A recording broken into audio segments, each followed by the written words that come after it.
তো নমস্কার, মিঠু রান্না বানায় সবাইকে স্বাগত। আজকে খুবই স্বাস্থ্যকর আর সুস্বাদু একটা জলখাবারের রেসিপি আপনার সাথে শেয়ার করব, যেটা আপনারা খুব সহজেই বানিয়ে নিতে পারবেন। এটা বানানো যেমন সহজ, খেতেও দারুণ টেস্টি। তো চলুন স্বাস্থ্যকর জলখাবারের রেসিপিটা এবার দেখে নেওয়া যাক। তো এই রেসিপিটা বানানোর জন্য প্রথমে এখানে নিয়ে নেব ডালিয়া। এখানে 1 বাটি ডালিয়া নিয়েছি। এখানে 1 কাপ মতো ডালিয়া আছে। গ্যাস এখানে অন করে দিয়েছি। এবার ডালিয়াগুলোকে হালকা আঁচে কিছুক্ষণ ভেজে নেব। ডালিয়া খুবই একটা পুষ্টিকর খাবার। এতে আছে প্রচুর পরিমাণে প্রোটিন। এটা ইমিউনিটি বাড়াতে সাহায্য করে। সত্যি বলতে কি, ডালিয়া একটা কম খরচের পুষ্টিকর খাবার। আবার এটা যদি নিয়মিত খাওয়া যায় তাহলে ওজনও কমবে।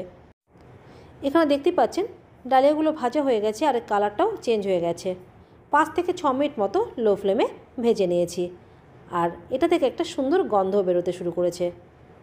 এবার গ্যাসের ফ্লেমটা বন্ধ করে ভাজা ডালিয়াগুলোকে আলাদা একটা পাত্রের মধ্যে নামিয়ে নেব। তারপর এটাকে হালকা করে ঠান্ডা করার পরে ভালো করে ডালিয়াগুলো ধুয়ে নিতে হবে। তো ঠান্ডা হওয়ার জন্য এটাকে এবার সাইডে রেখে দেব। এদিকে আবারও ফ্রাইং প্যানটা গরম করে নিয়েছি। এবার এর মধ্যে দিয়ে দিলাম 2 টেবিল স্পুন তেল। তেল এখানে গরম হয়ে গেছে। এবারের মধ্যে দিয়ে দেব জিরা আর সর্ষে। হাফ চামচ দিয়ে দিলাম জিরা আর ছোটো চামচের 1 চামচ মতো দিয়ে দিলাম কালো সর্ষে। এর সাথে এখানে দিয়ে দিলাম 1 চামচ ছোলার ডাল আর 1 চামচ বিউলির ডাল। এবার এগুলোকে কিছুক্ষণ ভেজে নেব, যতক্ষণ না ডালের কালারটা এখানে চেঞ্জ হচ্ছে। তো এখানে দেখুন ডালের কালার চেঞ্জ হয়ে গেছে, এগুলো ভাজা হয়ে গেছে। এবার এর মধ্যে দিয়ে দেব আদা আর কাঁচা লঙ্কা কুচি। তো এখানে 1 ইঞ্চি আদা এভাবে গ্রেট করে নিয়েছি আর 2টো কাঁচা লঙ্কা কুচিয়ে নিয়েছি। ঝালের স্বাদটা আপনাদের নিজেদের স্বাদ অনুযায়ী দেবেন। এর সাথে 8-10টা কারি পাতাও দিয়ে দিলাম। এবার এগুলোকে 30 সেকেন্ড মতো আবারও ভেজে নেব। এবার এর মধ্যে দেব পেঁয়াজ কুচি। এখানে একটা মিডিয়াম সাইজের পেঁয়াজ কুচি এর মধ্যে দিয়ে দিলাম। পেঁয়াজটা এবার এখানে ভেজে নেব। পেঁয়াজ এখানে খুব বেশি লাল করে ভাজার দরকার নেই, জাস্ট হালকা করে একটু ভেজে নিলেই হবে। পেঁয়াজ না খেলে এই রেসিপিটা পেঁয়াজ ছাড়াও তৈরি করে নিতে পারবেন। এখানে দেখতে পাচ্ছেন পেঁয়াজ ভাজা হয়ে গেছে। এবার এর মধ্যে বাকি সবজিগুলো দিয়ে দেব। তো প্রথমে এখানে দিয়ে দিচ্ছি আলু। একটা মিডিয়াম সাইজের আলু এভাবে ছোটো ছোটো টুকরো করে কেটে নিয়েছি। এর সাথে এখানে দিয়ে দেব গাজর কুচি। গাজরগুলোকে একটু ছোটো ছোটো করে কেটে নিয়েছি। একটা ছোটো সাইজের গাজর নিয়েছি। এবার পেঁয়াজের সাথে আলু আর গাজরটাকেও আরও 1 থেকে 2 মিনিট মতো ভেজে নেব। এই রেসিপিটা যেমন অল্প তেলের তৈরি, আবার সবজি দেওয়াতে কিন্তু এই রেসিপিটা আরও হেলদি হবে। এবার এর মধ্যে দিয়ে দেব ক্যাপসিকাম কুচি।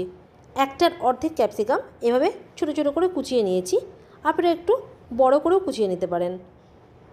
ক্যাপসিকাম রান্না করতে খুব একটা সময় বেশি লাগে না, তাই এটা সবার শেষে দিলে ভালো হয়। আর মশলার মধ্যে এখানে কিছুই লাগবে না, জাস্ট এর মধ্যে দিয়ে দিলাম কালারের জন্য সামান্য একটু হলুদ গুঁড়ো আর স্বাদ মতো দিয়ে দিলাম এখানে লবণ।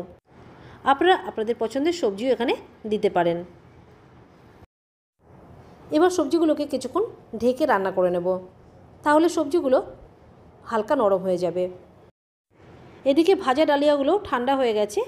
আমি ভালো করে জল দিয়ে ধুয়ে একটা ছাকনার মধ্যে রেখে দিয়েছি, যে ডালিয়ার মধ্যে যে জলটা থাকবে সেটা যেন ভালোভাবে ঝরে যায়। এখানে ডালিয়াগুলো ভেজে নিয়েছি বলে এখানে ডালিয়া ভিজিয়ে রাখার দরকার নেই।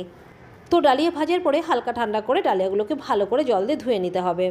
এদিকে সবজিগুলোকে 3-4 মিনিট মতো ঢেকে রেখে দিয়েছিলাম। আগে থেকে সবজিগুলো কিন্তু একটু নরম হয়ে গেছে।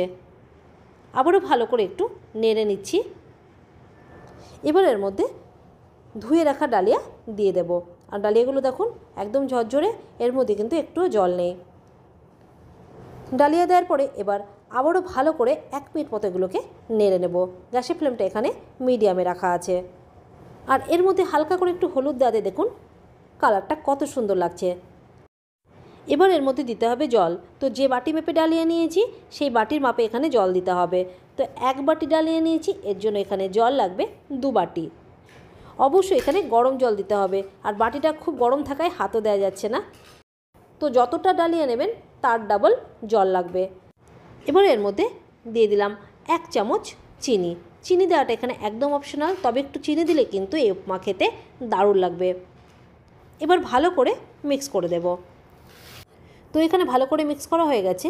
এবার এটাকে ঢেকে কম আঁচে কমপক্ষে 6-7 মিনিট মতো রান্না করতে হবে। এখানে প্রায় 3-4 মিনিট মতো রান্না করে নিয়েছি।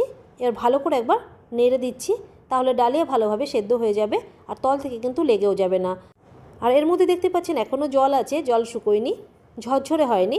তো এটাকে আরও 3-4 মিনিট মতো ঢেকে রেখে দেব, তাহলেই রেডি হয়ে যাবে।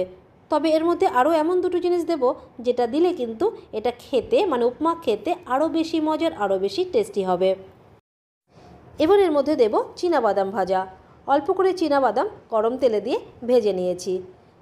এখানে কিন্তু একটু বাদাম ভাজা অবশ্যই দেবেন, তাহলে কিন্তু খেতে খুবই মজার হবে আর দারুণ টেস্টিও লাগবে। সাথে ফ্রেশ কিছু ধনেপাতা কুচি, দারুণ একটা ফ্লেভার আসবে। ব্যাস, এবার শুধু মিক্স করতে হবে, ভালো করে মেশাতে হবে, তাহলেই রেডি হয়ে যাবে আজকের হেলদি ডালিয়া উপমা। ব্রেকফাস্ট কিংবা ডিনারে খুব সহজে ঝটপট এই হেলদি ডালিয়ার উপমা বানিয়ে আপনারা খেতে পারেন, আবার বাচ্চাদের টিফিনেও দিতে পারেন।